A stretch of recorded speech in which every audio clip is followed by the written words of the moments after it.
નમસ્કાર મિત્રો, વિડીયોમાં તમારું સ્વાગત છે। જી હા મિત્રો, અત્યારે હાલ મોટા અને મહત્વના સમાચાર સામે આવી રહ્યા છે। તો મિત્રો, સમાચારમાં વાત કરીએ તો ઘણા બધા લોકોને બપોરે ઊંઘવાની આદત હોય છે। તો કેટલાક લોકો તો દરરોજ બપોરે પોતાની દુકાન બંધ કરીને ઊંઘવાની મજા માણતા હોય છે। આ સાથે જ અનેક લોકો એવા હોય છે જે બપોરની ઊંઘ લેતા નથી હોતા। જી હા મિત્રો, અત્યારે હાલ મોટા અને મહત્વના સમાચાર સામે આવી રહ્યા છે। પરંતુ જે લોકો બપોરે દરરોજ ઝપકી લેતા હોય છે એમના સ્વાસ્થ્યને ફાયદાની સાથે સાથે નુકસાન પણ થતા હોય છે।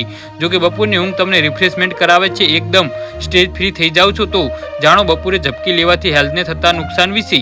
બપોરે તમે 30 મિનિટ સુધી ઝપકી લો છો તો હેલ્થને ફાયદો થાય છે, પરંતુ આ સમય કરતાં વધારે ઊંઘવાની આદત પાડો છો તો નુકસાન થઈ શકે છે। આ તમારી રાત્રિની ઊંઘને પ્રભાવિત કરે છે। આ માટે બપોરે વધારે સમય સુધી ઊંઘશો નહીં। જી હા મિત્રો, અત્યારે હાલ મોટા સમાચાર સામે આવી રહ્યા છે।